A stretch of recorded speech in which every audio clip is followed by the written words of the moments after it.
Question number 10, यहाँ से एक न्यू टॉपिक स्टार्ट हो रहा है, डिस्ट्रीब्यूशन ऑफ प्रॉफिट।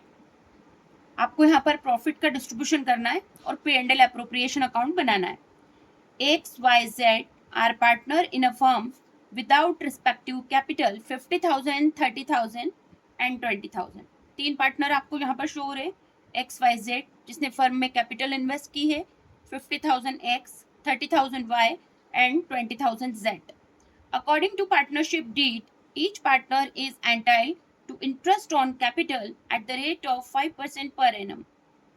सभी पार्टनर्स को, जितने भी तीन नंबर ऑफ पार्टनर्स हैं, उनको हमको 5% की दर से पूंजी पर ब्याज देना है। And a salary of ₹1,000 per annum of the net divisible profit X is entitled to 40%, Y 30% and Z 30%। सभी पार्टनर्स को हमको 1,000 रुपये पर ईयर के हिसाब से सैलरी देना है।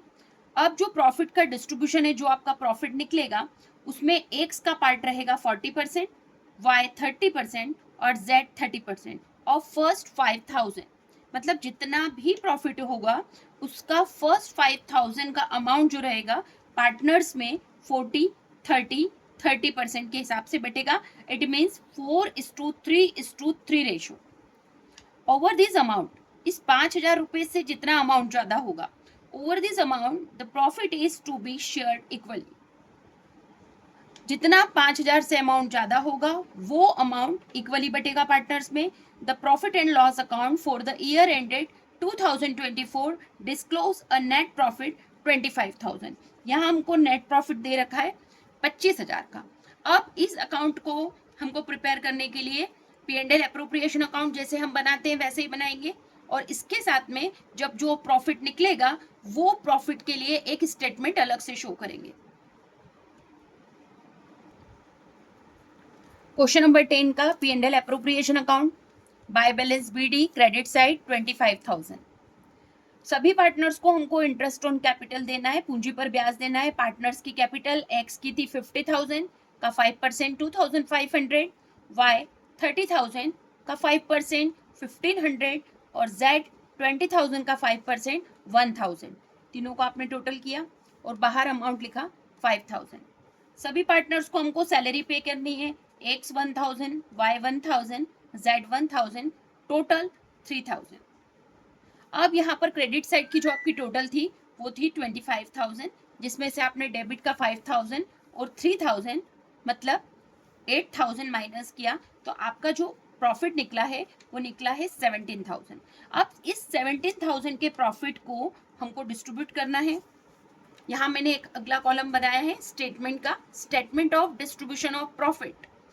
क्वेश्चन में लिखा था कि जो 17,000 का प्रॉफिट हुआ है, मतलब जो भी प्रॉफिट होगा उसका पहला 5,000 को आपको कौन से रेशो में करना था, 4:3:3। ये कैसे निकला, 40%, 30% और 30%। ये आपका था एक्स, वाई और जेड, सबका जीरो आपने हटाया तो आपका जो रेशो निकला वो निकला 4:3:3। ये आपको जो अमाउंट में डिस्ट्रीब्यूट करना है ये फर्स्ट 5,000 का करना है। तो यहाँ हमने लिखा टोटल प्रॉफिट 17,000, 5,000 को 4:3:3 में डिवाइड किया तो एक्स को मिलेगा 2,000, वाई को 1,500 और जेड को 1,500। रिमेनिंग अमाउंट कितना बचा, तो 17,000 में से यदि आपने 5,000 डिस्ट्रीब्यूट कर दिया है 4:3:3 में, तो रिमेनिंग अमाउंट बचा 12,000। ये 12,000 का अमाउंट तीन पार्टनर में इक्वली डिस्ट्रीब्यूट होगा। It means 4,000, 4,000, 4,000।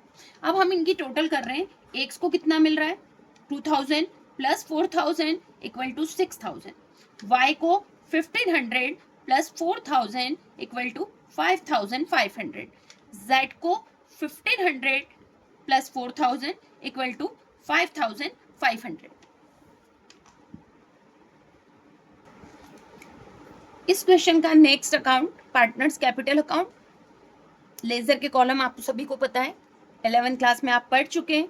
Date, particular, JF, फिर हमारा बनता था debit amount, date particular J F, credit amount. यहाँ मेरे पास स्पेस कम है तो मैंने पर्टिकुलर एक्स वाई जेड और पर्टिकुलर एक्स वाई जेड इस तरह कॉलम बनाए। ये आपका डेबिट साइड है और ये आपका क्रेडिट साइड। क्रेडिट साइड में सबसे फर्स्ट आइटम जो हम लिखते हैं वो लिखेंगे बाय बैलेंस बीडी। ये बाय बैलेंस बीडी में क्या मेंशन होता है?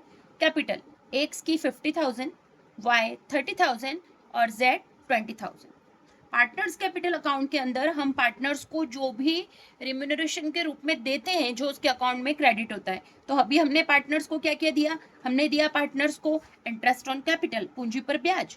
जो कैपिटल में उन्होंने फर्म में पैसा इन्वेस्ट किया था, तो एक्स को मिलेगा 2,500, वाई को 1,500 और जेड को 1,000। ये अमाउंट हमने P&L अप्रोप्रिएशन अकाउंट में भी लिखी थी। इसके बाद नेक्स्ट आएगा बाय सैलरी। सभी पार्टनर को हमने दिया है 1,000 1,000 1,000।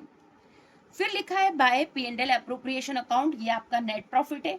ये कौन सा अमाउंट आएगा यहाँ पे जो आपने स्टेटमेंट में निकाला अभी लास्ट में? एक्स को मिलेगा 6,000, वाई 5,500, जेड 5,500। टोटल कर ली क्रेडिट साइड की, तो एक्स की टोटल है 59,500, वाई 38,000 और जेड 27,500। डेबिट में न तो ड्राइंग है और न तो इंटरेस्ट ऑन ड्राइंग, कुछ भी नहीं है, क्योंकि ड्राइंग नहीं है, इंटरेस्ट ऑन ड्राइंग नहीं है, तो डायरेक्ट ये जो क्रेडिट साइड का बैलेंस है ये डेबिट में फॉरवर्ड किया टू बैलेंस सीडी। एक्स का बैलेंस है 59,500, वाई का 38,000 एंड लास्ट डेट का 27,500। दोनों साइड के अपने टोटल इक्वल लगे। यहाँ पर हमने पार्टनर्स को जो भी चीज़ें रिम्यूनरेशन के रूप में दी है वो क्रेडिट होती है और वही बैलेंस को हमने डेबिट साइड ट्रांसफर किया है।